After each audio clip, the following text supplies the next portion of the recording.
During the Galactic Civil War, the rebels operated at an immense disadvantage.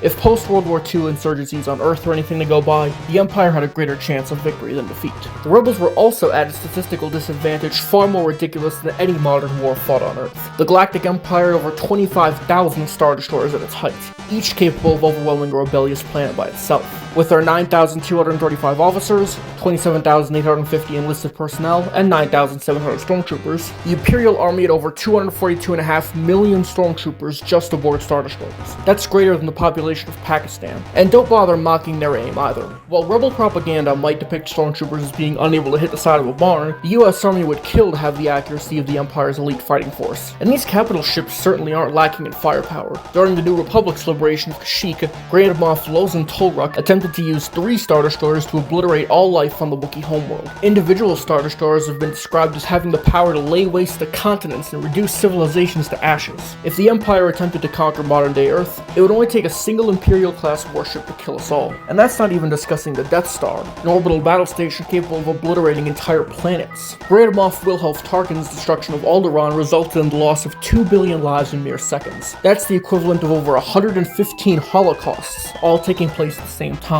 How could such a force of unlimited evil, with no regard for sentient life, and no political rivals of comparable strength, be defeated? The Battle of Yavin serves as a microcosm of how the Galactic Empire fell. It was not due to a lack of Imperial power to put down the rebellion, but an underestimation of the rebellion and belief in the Empire's own omnipotence that led to a lack of effective usage of Imperial power. To start, the Battle of Yavin did not need to be fought. The destruction of Alderaan had showcased the Empire was in possession of a superweapon capable of annihilating any worlds who dared to resist. A Death Star in being would never have needed to fire another shot from its super laser, as core worlds sympathetic to the rebellion would have been compelled to cut off their funding to avoid being destroyed. Sun Tzu's The Art of War emphasizes avoiding conflict whenever possible, but an applicable passage would be, quote, "If you are not in danger, do not fight." The Death Star would not have been in danger as long as it did not engage the Rebel Alliance and maintained a strong naval escort. The Imperial Navy had hundreds of dreadnoughts, Star Destroyers, and assault gunboats, complemented by tens of thousands of TIE fighters to protect the battle station. The mere 30 starfighters the rebels used at Yavin would have been easy for this fleet to crush. Even if the Battle of Yavin had never happened, the escort fleet would have served as an excellent deterrent to Alliance attack.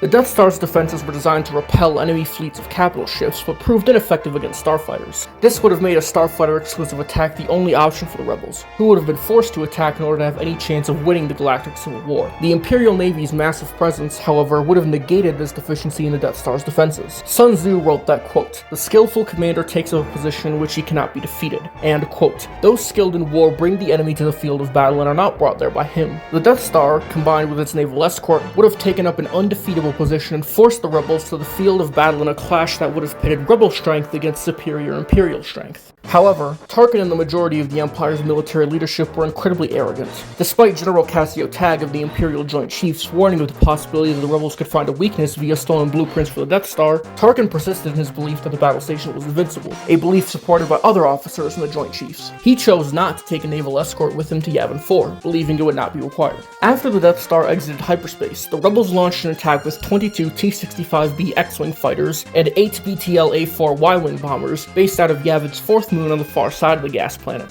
This blindsided Imperial tacticians, yet it was the most reasonable course of action the Alliance could have taken. While the base on Yavin 4 had shields, it clearly could not have survived a Death Star blast. Otherwise, the rebels would have adopted a defensive posture and waited for the super laser to fire. In addition, as General Tag had warned, the rebels had discovered a weakness in the Death Star, a 2-meter-wide thermal exhaust port that led directly to the station's main reactor. They also realized that the Empire did not consider single-pilot starfighters to be a threat, and thus built their plan of attack around them. Of course, without any heavy warships on Yavin 4 or even enough transports to evacuate the base, this was the only course of action that could have been taken anyways. Sun Tzu wrote that, quote, "He whose advance is irresistible plunges into his enemy's weak positions." By plunging into the Death Star's weak position, the rebels were able to advance irresistibly into the Meridian Trench where the thermal exhaust port was contained with 0 losses. It was at this point that Darth Vader realized the rebel starfighters would need to be destroyed by the Empire's own starfighters. The Dark Lord of the Sith launched a Black Squadron, the single squadron under his personal command, but the authority to launch any more rested with Tarkin. Despite having thousands of TIE fighters at his disposal, including 20 that were battle-ready at all times, Tarkin refused to launch even a single one. Even when Imperial analysts identified the Death Star's weakness that the rebels were targeting, Tarkin refused to evacuate or launch any additional squadrons. Despite only having 12 TIE fighters and a prototype TIE Advanced 1, Black Squadron did serious damage to the 30 Rebel starfighters organized into Red Squadron and Gold Squadron. Only a single Y-Wing and 2 X-Wings escaped the Death Star alive. Had Tarkin launched even a single additional squadron, or the 20 TIE fighters that were ready for combat at all times, the Empire almost certainly would have destroyed every Rebel starfighter sent to attack the Death Star, leaving Yavin 4 defenseless in the crosshairs of the station's super laser. In the aftermath of an Imperial victory at Yavin, the Alliance would have been left with barely any starfighter squadrons, the Death Star plans would have been lost, and the thermal exhaust port weakness would have been corrected. There would have been no way for a repeat of the tactics used at Yavin to have succeeded, and no way for the Death Star to have been destroyed. With the deaths of Luke Skywalker and Leia Organa,